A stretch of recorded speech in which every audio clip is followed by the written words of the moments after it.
Hello mga bata! Nagbabalik uli ang programang hindi lang pinagkukunan ng saya, nagbibigay karunungan pa.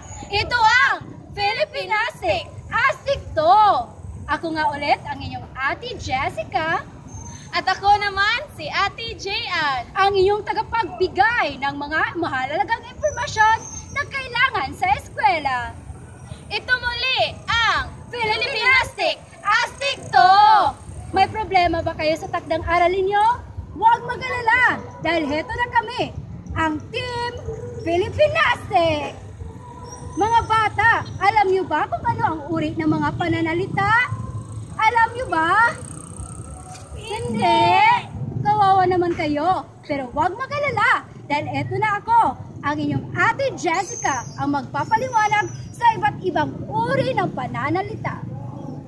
Mga bata, ang aking ituturo ngayon ay tungkol sa mga bahagi ng pananalita. Isa na dito ay ang pangalan. Alam niyo ba kung ano ang pangalan? Kung hindi niyo pa alam, ating tutuklasin.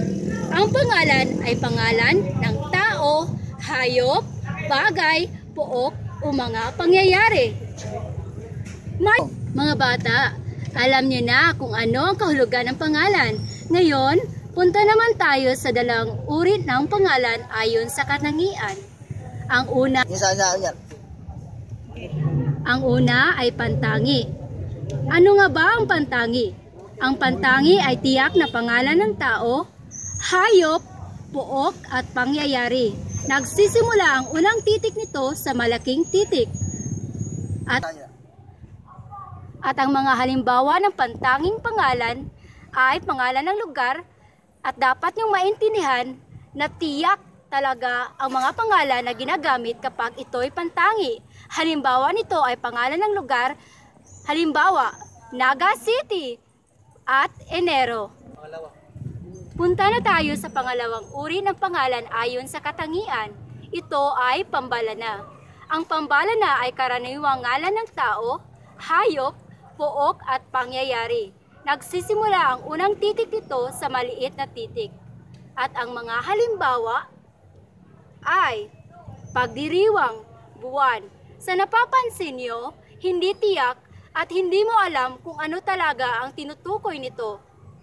Pagdiriwang, kapag sinasabi nating pagdiriwang, di ba maraming pagdiriwang sa isang taon? At kapag buwan, di ba may 12 buwan sa isang taon? At kapag sinasabing pambalana, hindi talaga tiyak, yan lang ang dapat yung tandaan. Mga bata, ang pangalan ay para ding tao. Ang pangalan ay may tungkulin. Punta na tayo ngayon sa uri ng pangalan ayon sa tungkulin. Ang unang uri ng pangalan ayon sa tungkulin ay ang tahas o konkreto. Ano nga ba ang tahas o konkreto? Ito ay ang mga pangkaraniwang pangalang nakikita at nahahawakan. Halimbawa nito, perlas at ginto. Diba? Makikita mo talaga yun dahil iyon ay konkreto. Nahihipo mo iyon at talagang nakikita sa dalawang mga mata mo. Ang pangalawang uri ng pangalan ayon sa tungkulin ay ang basal o di konkreto. Ito ay ang mga pangalang pangkaraniwang hindi nakikita o nahahawakan pero nadarama, naiisip, nagugunita o napapangarap.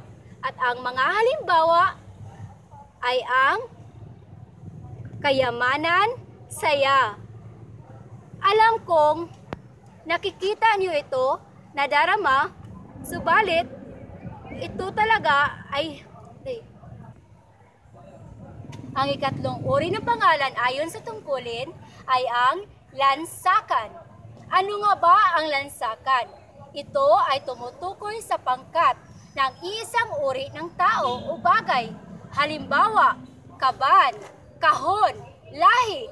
Sa napapansin nyo, talagang ang mga salitang iyan ay tumutukoy sa isang uri ng mga tao o bagay. Ang pangalan ay may kasarian. Una nating pupuntahan ang unang kasarian ng pangalan.